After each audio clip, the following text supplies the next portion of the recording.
Hello, I'm Annette Young and welcome to the 51%, a show about the women who are reshaping our world. Coming up, Western governments massively slash foreign aid budgets as they boost spending on defence, with aid organisations saying it will be women and girls who will be impacted the most. Also, the need to identify female psychopaths and why scientists seem to be so reticent in researching dark traits among women. I'll be talking shortly to Miriam Frankel, the Senior Science Editor at the Conversation Media Group.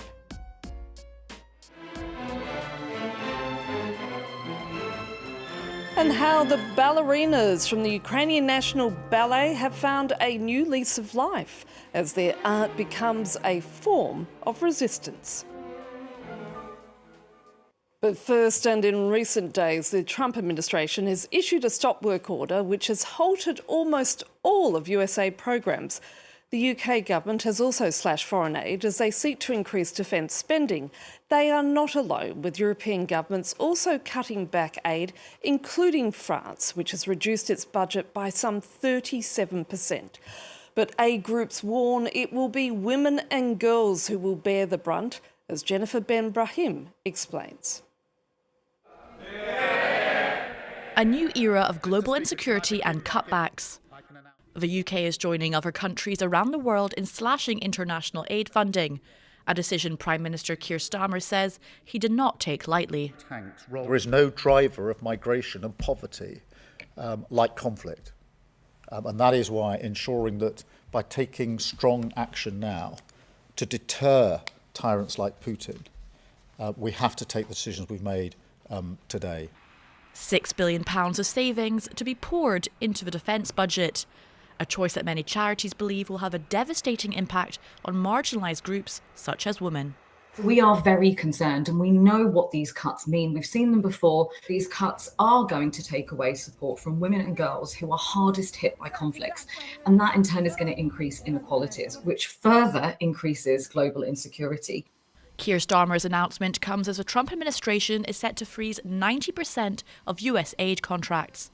The UK and the US are the top donors when it comes to funding for sexual and reproductive health rights.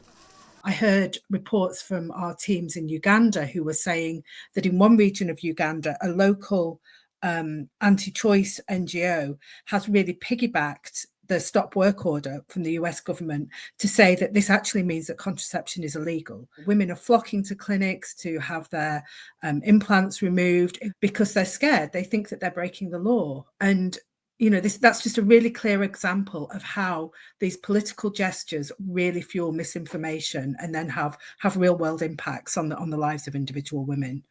Women around the world are already feeling the effects of these policy decisions, like in Kisumu, Kenya, where around 11% of the population is HIV positive. I didn't take this announcement well because I've seen in the past that those who had the HIV virus and didn't stick to or missed their medications died and left their families. So I picture myself already dead and leaving my children to suffer. European countries like France and Belgium are also cutting back. The Netherlands, one of the biggest funders of family planning aid, is slashing its budget by 30%, redirecting funds to projects at home. Now, when you think of a psychopath, what images immediately come to mind? Most likely they would be that of a man, be it Adolf Hitler, Jack the Ripper, Charles Manson or Joseph Stalin. So is it that women are inherently incapable of being evil on such a level? Not so, says my guest, Miriam Frankel, the Senior Science Editor at the Conversation Media Group, who's been investigating the lack of research on dark traits among women. She joins me now from London. Miriam, thank you so much for your time. For many, the notion of a female psychopath seems to be close to impossible, but perhaps we should first start by asking for a clinical definition of what exactly is a psychopath. There are different ways of investigating these so-called dark traits. So psychopathy is about being callous, being having a lack of remorse, being very sort of calculating, manipulative, a bit impulsive, very impulsive in some cases. And it's only about 1% of the population that is severely, psychopathic, that has clinical levels, as we call it, of psychopathy. But many people have elevated levels of dark traits that include psychopathy. So just, being a little bit unpleasant to be around, to put it mildly. And I imagine being a narcissist as well. Yes, exactly. That's a related dark trait. So we talk about dark personality traits, and that includes psychopathy, and that also includes narcissism. And that's obviously about, being full of yourself, boasting, having grandiose fantasies about how great you are, that sort of thing. Again, lack of empathy seems to be very common in both narcissism and psychopathy. So, Miriam, are female psychopaths significantly different to men in the way they behave? And how does their behaviour impact others? I think, female psychopaths and narcissists are a bit different to male ones because they are a bit sneakier, you could say. So rather than being directly aggressive, they tend to be kind of rumor spreading. They can be backstabbing, excluding people, manipulating people in a really selfish, cold way.